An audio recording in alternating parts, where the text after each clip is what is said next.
Hello, I'm Dr. William Schlosser, Washington State University, School of the Environment. This is my classroom.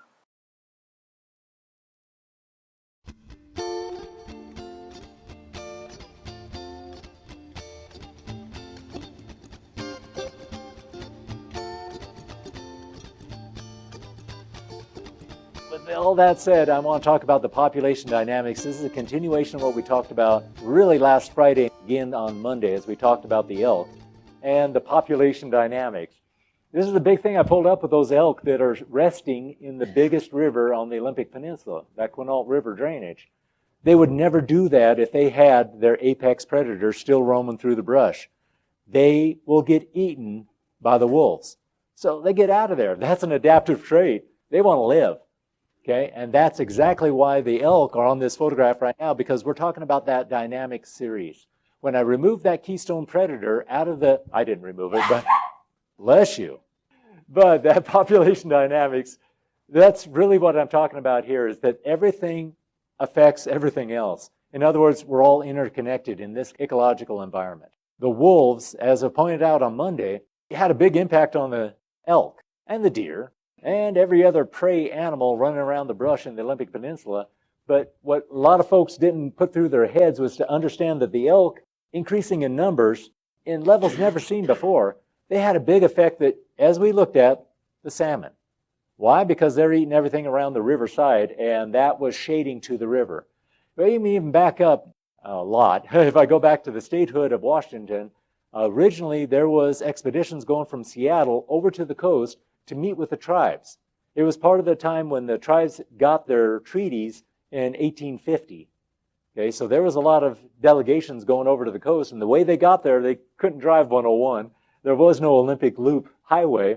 They had to go over the mountains. They had to come down into the river and progress down to Lake Quinault and then down to Taholah to meet with the tribal councils. How did they get there? Well, they used the rivers.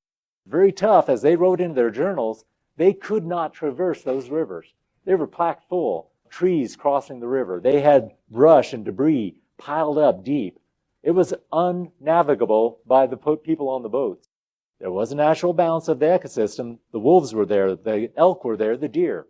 But that built up that cover for the river that was shading. There's a lot of nutrients being cycled into that river system, and that helped the salmon.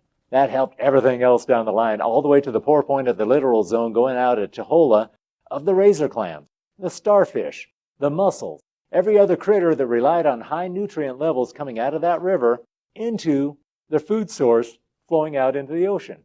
We messed it up, didn't we? That's the interconnected level that I'm talking about throughout this population dynamics talk. Because what we're going to do is start to look at this growth of the population. It can be a growth of the individual. How does it peak? How does it trough? How does it go up and down? Is there a level of equilibrium in that graph? Well, obviously that straight horizontal line is the equilibrium level. That is what the population in that environment can be sustained at. There's a period of time where it's growing super fast, and then the growth starts to slow down, and it peaks out. Maybe it peaks, troughs, peaks, troughs. That's just a normal level of that population dynamics, and we're going to use that as a way to express the carrying capacity of an environment. Okay, I didn't say of a forest, I didn't say of a lake, but you can apply this to just about any ecosystem where you have different species living. We got to look at what can that environment support. Super simple on that respect, that we can say, yeah, we see how that goes up and down, but the double tough thing to do is to look at these species equilibrium models and predict it. And we're humans, we love to predict things, right? Everybody's looking at their grade at midterm to know what is their grade at the final going to be. Is that a predictor? Well, obviously it's an indicator.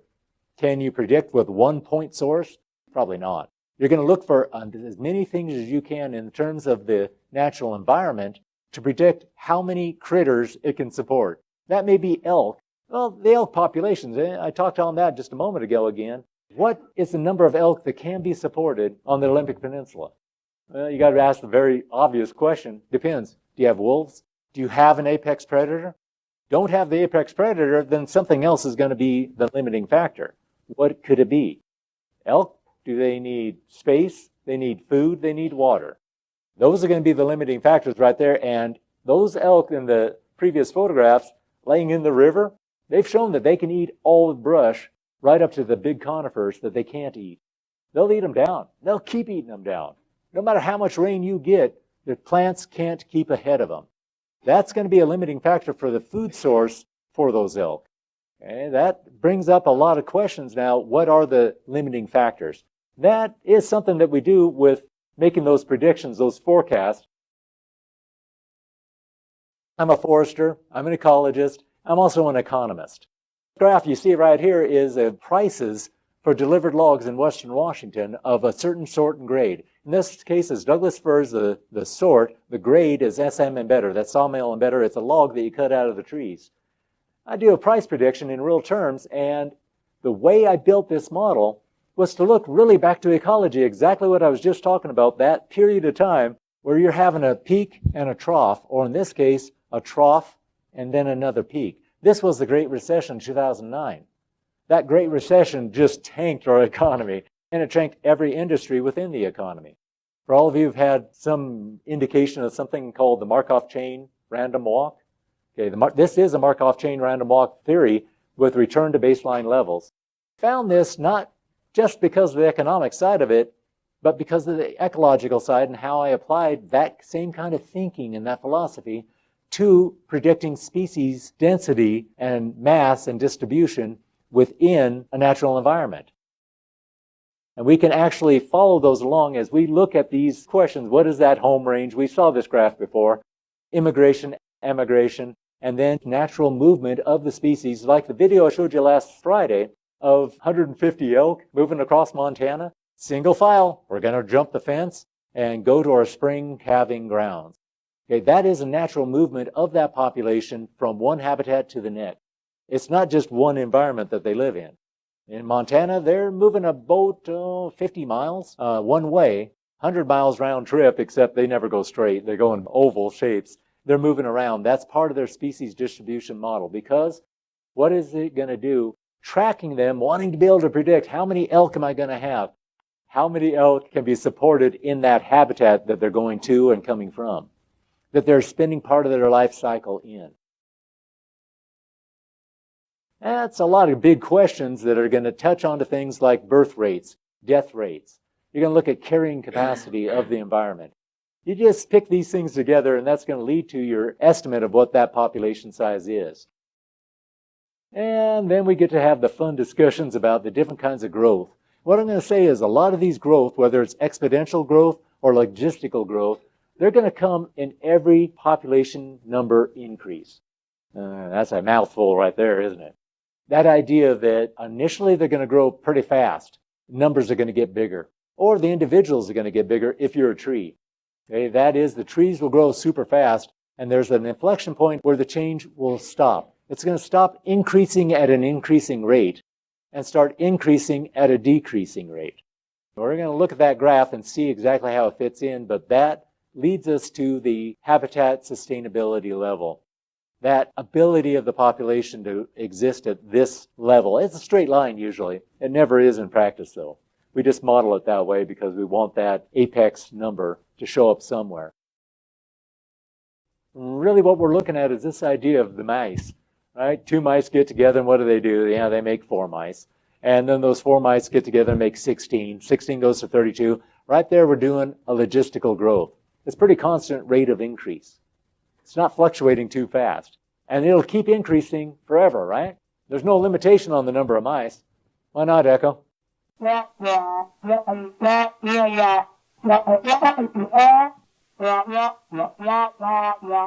Ding, ding, ding. Number of resources that can sustain the mice. There's another limiting factor. Same thing that happened with the elk in the Olympic Peninsula. They were controlled and in equilibrium with their predator, the wolf, before we eradicated the wolves. And then they started to increase at incredibly rapid numbers. It not only is the biggest elk in North America for body size with the smallest antlers, it's also the most populated because it's the Olympic rainforest. There's a lot of vegetation there for them to crunch and munch on. But the limitation became their food, and it became their space. Of course, it's a national park, so nobody gets to go out there and hunt them, except the Native Americans who can go in there and hunt them, but really the number of animals taken that way is super small. You're talking about the impact of a couple cougars, not a pack of wolves or a lot of pack of wolves. That limiting factor really drives it down. So we get a bunch of definitional numbers here. We talk about the delta N. That's the change in the number of individuals. We usually do this on a per capita basis, 50 to 100 to 200 to 5. You're just picking them out that way. And the delta T is the change in time. How long does it take your population to respond to opportunities that are available to it? That's your delta T. We're going to push it down to the beta and the delta. That's just your birth rate and your death rate. And you can figure those out pretty fast to say if your birth rate is high and your death rate is low, you've got the American population. We've got a pretty high birth rate for a long time, a low death rate, and it's getting longer life expectancies. Okay, that increases the population. We've all seen it. It happens day in and day out. But really for natural resource ecology, we're going to tap onto this over and over again because I do want to look at the populations that we're measuring. I talk a lot about the wolves and the elk and the deer, the cougars, but also I want to talk about the plants. We can apply these same exact things to the tree species that grow in a forest, or to the shrubs, or to any other vegetative component that is competing for water and competing for nutrients. And along the way, it wants a lot of sunlight too. We're going to keep tying back into these because that R, that is the rate of growth, it's going to be really dependent on that birth and death rate of that population we're looking to. Is it a constant thing? Not at all. That rate of change isn't constant. It's not constant with the human populations. It's not constant in the natural environment. Not a highly variable number in an equilibrium status. But as that population is growing or shrinking, you've hit to limitations at some different level, you're going to start to see these all take effect into different forms. And one is these lines. Now, these are very, very simple lines, but that per capita growth rate greater than 0, it's that orange line. It's increasing. It's going up. You got the horizontal line then going down at the bottom side. All of those graphs don't give us any good data. They're just kind of a relationship for you to start keying in on. We are going to talk about what is the potential of change, though. I'm going to look at that birth rate at its maximum birth rate, or the death rate at its minimum. Very few folks are dying. What's the minimum it can be? R then is going to be your highest maximum rate of change. Okay, that's the parameter. That's the sideboards that you put up on your schoolwork to say, hey, I've got to exist in this realm right here, which means I got to spend only 2 days on this class, 3 days on that one, and I'm done for the week. I haven't got any more days I can make. Okay, whatever you're going to put together, how you're going to piece it up, that same thing is happening with the populations on the graph here. You want to try to figure out what are those parameters. As I look at this R max, this maximum rate of growth, what I really want you to focus on that line is a number of inflection points. That orange dot you see right down here, it's starting to build up as we are moving through that change in time. That's always going to be the delta time we look at. What is the thing that's happening right now? Can we look at that rate of change? Now, for everybody who had that calculus class, or maybe it was pre-algebra, maybe you've done some derivative work, where you look at that rate of change and you take the first derivative of the rate of change, that delta t, you're going to try to express this as the marginal rate of change. Okay, that inflection point that I show you in that first orange dot is that first rate of change, because that's where we went from increasing at an increasing rate. In other words, you're increasing the first step from 1 to 10. That's an increasing rate. 10 to 200, 200 to 1,000. That's increasing at an increasing rate. This is continuous growth. This is the fallacy, because we know that even with the elk in the Olympic Peninsula, they have a limitation. Without the predator in place, their limitation is food, it's space, it's a place to grow their young. That's the limitation for how many elk can exist on the Olympic National Park. Okay, how are we going to move that around? I want to move it over here to look at that environmental limitations clause. We talked about that. The idea that there's limited food, limited space, limited nutrition, but the food really derives all of that out, because we're going to ask, what is going to be the ultimate limitation? It's environmental limitations. What can the environment support, knowing that there's a load of different attributes that limit how the growth is controlled, whether it's the number of wolves or the space allowed? How about other species, other ungulates out there in the Olympic Peninsula that are competing with space against the elk? Do we have any caribou in Western Washington? Not a one. Do we have any caribou right here? Man,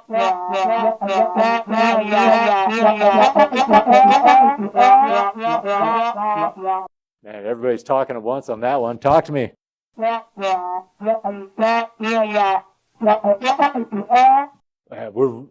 everybody hear that? There's some in northeast Washington. It came from northern Idaho. How did that get there? Are caribou indigenous to northern Idaho? No, but they have legs. Talk to me here.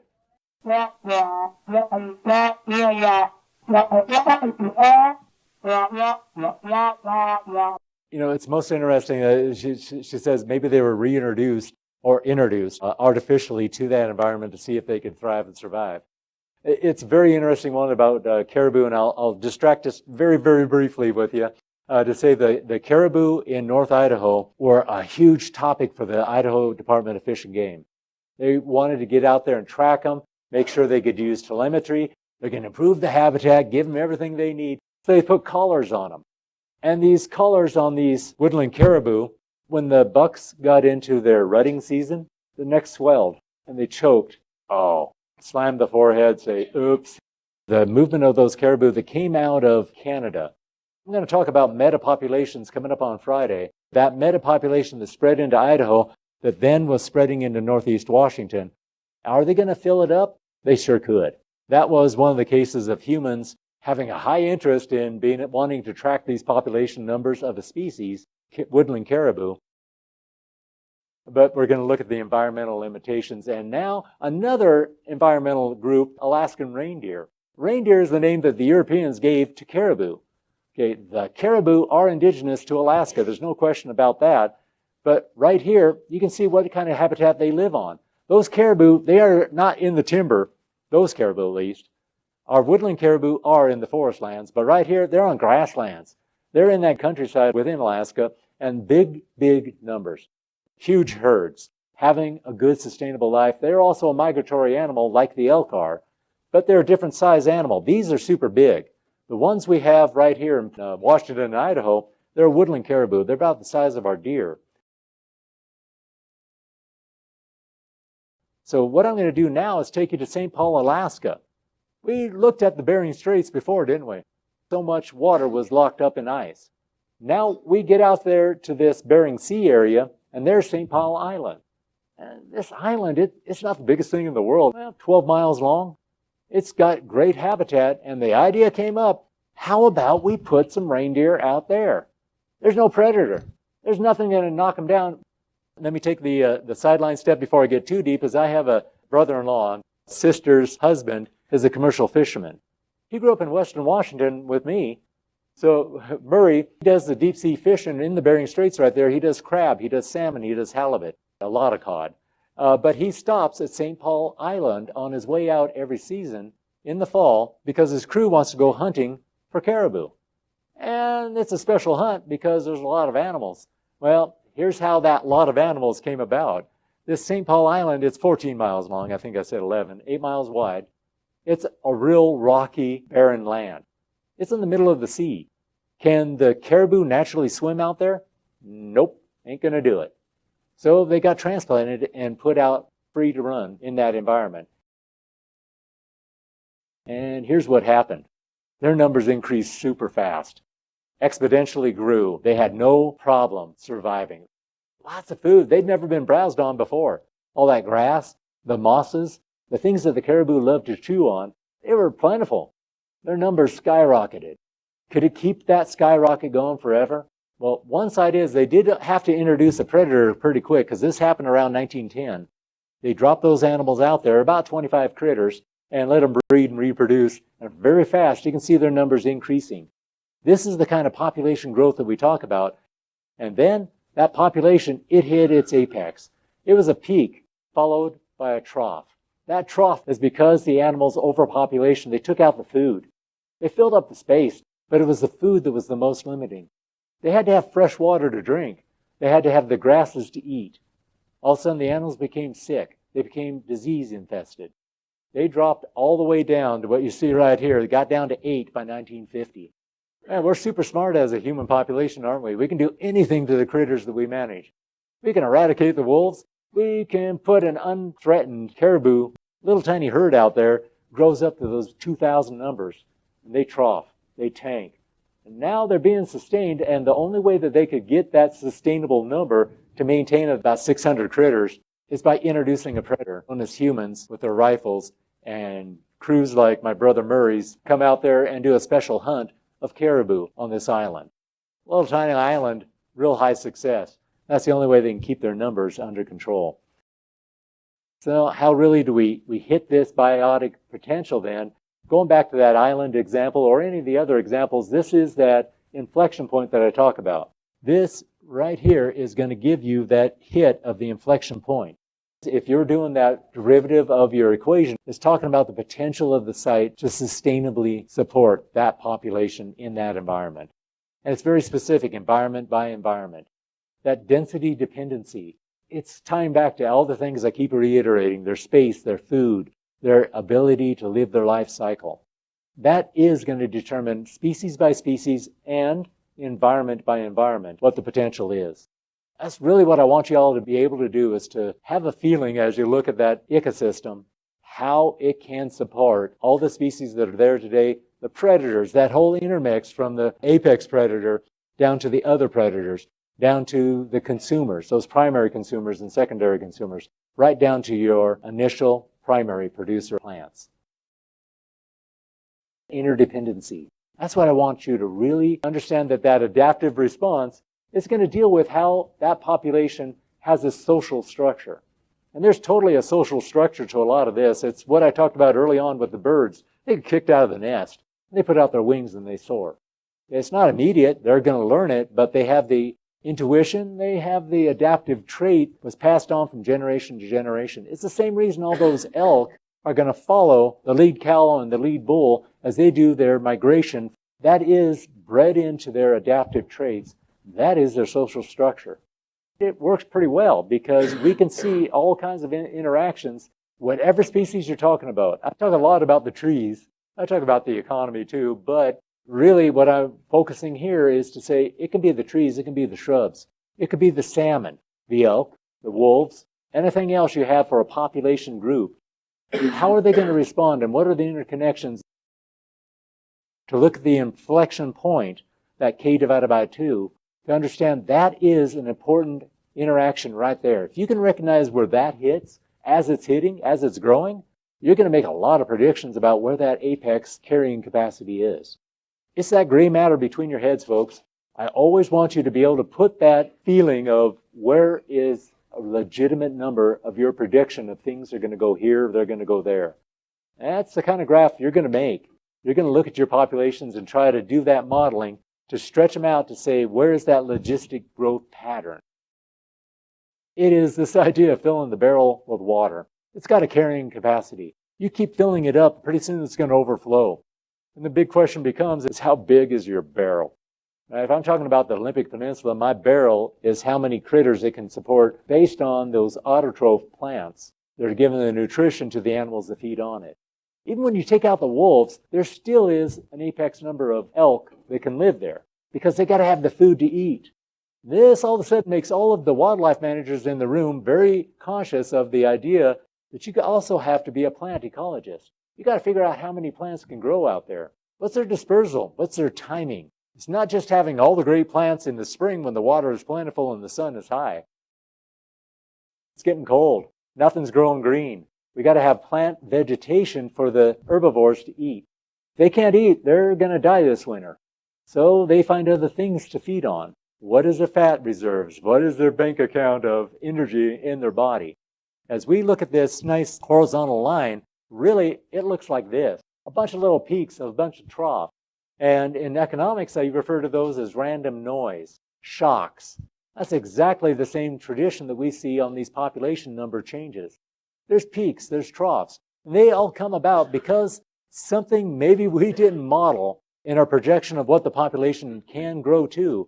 We may not have picked up that little tidbit. Be cautious of these. Just know they're going to happen.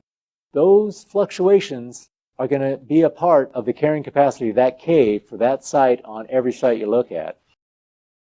Let's step into a couple of examples. We'll even look at partridges here and different ways we measure how that moving average really looks. That moving average of the blue line down below, we're talking about the number of chicks per adults going up, going down. And that's a running average. And you see a peak and a trough. Look at the big number, though, or the big line in black. It's talking about how many are total out there. By looking at the chick-adult ratio, we can get some predictions on what's going to happen eventually for those big numbers. You see the peaks, and they trough off again. Generally, those are a combination of two things: predators being more successful, and it's the food being overeaten. All of a sudden, limitation, and partridge numbers drop like a rock because they can't support that many in that environment. It's that carrying capacity. That carrying capacity, we're going to show it all the time, and everybody does. It's that peak and the trough across the top. The random noise that you see on that graph, that, to me, is the carrying capacity of the site.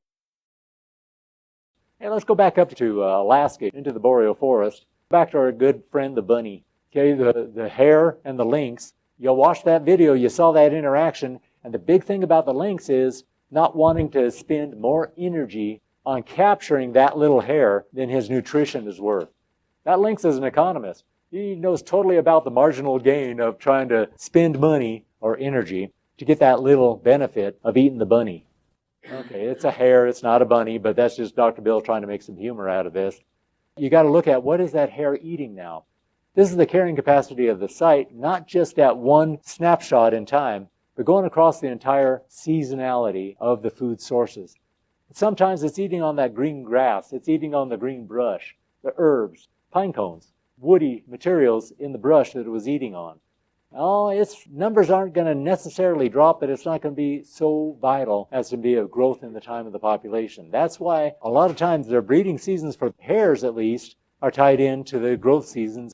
But really, why am I talking about the bunny here when I really want to talk about the lynx? The number, as you saw in the video you all did the assignment on, the lynx is dependent on the population of the hares. Also on the voles, but really it's the hare. The lynx needs to be able to ambush and take out that hare and eat it up. This cycle in growth, though, as we look at that lynx moving across the landscape, it's going to try to capture, and we're going to follow the numbers of both populations separately, then combine them. That combination will see a leg pattern. That pattern where the hare numbers increase, and right behind it comes an increase in the success and the survival of the lynx. So you see that peak in the hare where the lynx were also peaking, and they ate too many hare. The hare numbers dropped. They didn't reproduce. They were dropping out of that environment. And the number of lynx started to trail off as well. Okay, I give this familiar one to you just to say that boom and bust relationship across that whole environment is going to be repeated over and over again. So they eat the vegetation. Well, I'm not going to read this one to you so much as to say, look at it on the notes to understand it is a cause and effect step every movement along the way, within the year and between years. You'll see one population peak, the other one follow it, and then trough as it troughs. That movement across is totally about this equilibrium in the environment you're assessing. Now you can talk about the hares, we can talk about the elk and the wolves. You could be talking about just about anything else where there's a competitive nature in one population being preyed on by another. You track both of them.